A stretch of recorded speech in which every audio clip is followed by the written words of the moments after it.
No, it wasn't just the Samsung Galaxy S4 that was given the Google Play Edition treatment. The very well-received flagship from HTC has been Google-fied as well. Hey, it's Joshua Vergara from Android Authority. What's going on, everybody? And this is the HTC One, Google Play Edition. It should be obvious already that this phone is nearly identical to the original HTC One. As such, I won't be getting in-depth into all of the details that remain the same. For a closer look at those specs, check out Chris's full review of the original HTC One. Everything down to the battery is the same, and of course, it is the software that is really changed in this Google Play edition of HTC's phone. This aluminum-clad smartphone brought a refreshing industrial look into the smartphone market. It is metal smooth, and although a black edition of the original is available, only the silver version is found in the Play Store. The HTC One didn't get into the 5-inch screen game and instead brought a 4.7-inch screen capable of 1080p resolution at 469 ppi. The stock Android experience looks great on this display.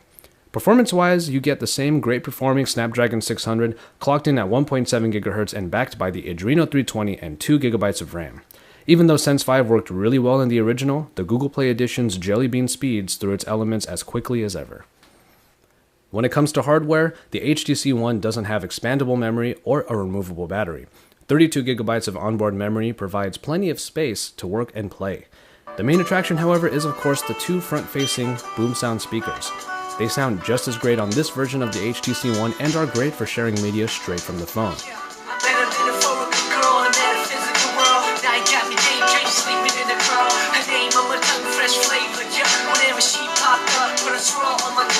The 2300 mAh battery found in the HTC One isn't removable but gives the same good longevity.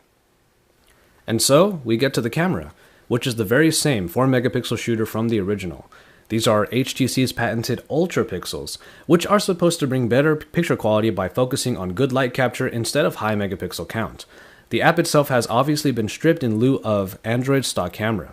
In the conversion, you do lose HTC Zoe and the original interface.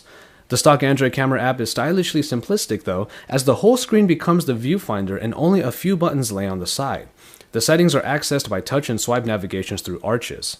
As far as modes go, there are some preset scenes, HDR, and of course the photosphere. Quality of the pictures is just about as good as was found on the original HTC One, as the Ultra Pixels still do their job. Low-light performance is still good, though it does seem that losing the software optimizations from the original HTC One camera app causes photos to lose a little bit of fidelity. I will have a full versus that will go more in-depth on the camera, but I can say that the stock Android camera performs just below the original. And finally, we make it to software.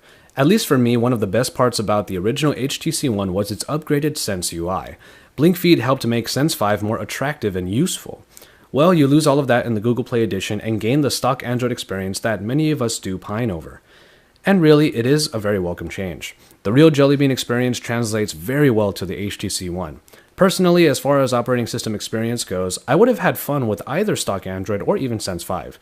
It made more sense to change the game with the S4, as its TouchWiz is definitely getting old. Anyway, the experience is quintessential Android. You have your home screens, your app drawer, the notification drop-down with the elegant shade for frequently used settings. You also get the Daydream app to make the HTC One a clock or extra display while charging. Lock screen widgets are available as well. Oh, and you can't forget about Google Now. Jelly Bean is a well-featured operating system that opts for simplicity and utility over numerous extras, or quite honestly, over trying too hard.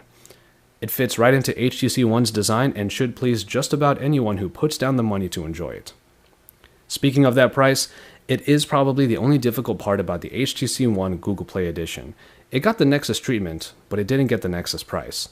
Users who want this version will have to shell out $599 for the full unlocked version in the Google Play Store. And so, there you have it. The HTC One with the real Google experience. I actually think that the HTC One makes even more sense to get Google-fied because much of what was included with the original can somewhat be translated over. If you miss Beats Audio, you can easily find an equalizer app and enhance your sound.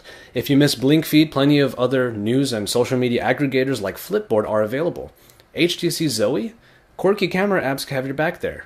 When it comes to hardware, the front-facing speakers and the Ultra Pixel-powered camera, you can still enjoy what the HTC One has to offer through the vanilla Android operating system. Yes, the price point is a little bit tough to fathom at the moment, which is probably why the expected exodus to these Google Play Edition devices hasn't exactly happened yet. But let me present to you a possibility. If you really wanted the stock Android experience on your HTC One, then of course, rooting and flashing custom ROMs is definitely a route. Anyone previously skeptical about doing so can look to the GPEs and see that Google is pretty much saying to you, it would be okay. Especially if you wouldn't miss the few main extras that are available in the original HTC One, rest assured that the quintessential Android experience is definitely a great way of enjoying your HTC One. No wonder we love our stock Android. Like I said earlier, I will have a full versus pitting this Google Play Edition of the HTC One against its original. Make sure you stay tuned to Android Authority's YouTube channel for that and all of our coverage. Drop us a like, and don't forget to subscribe.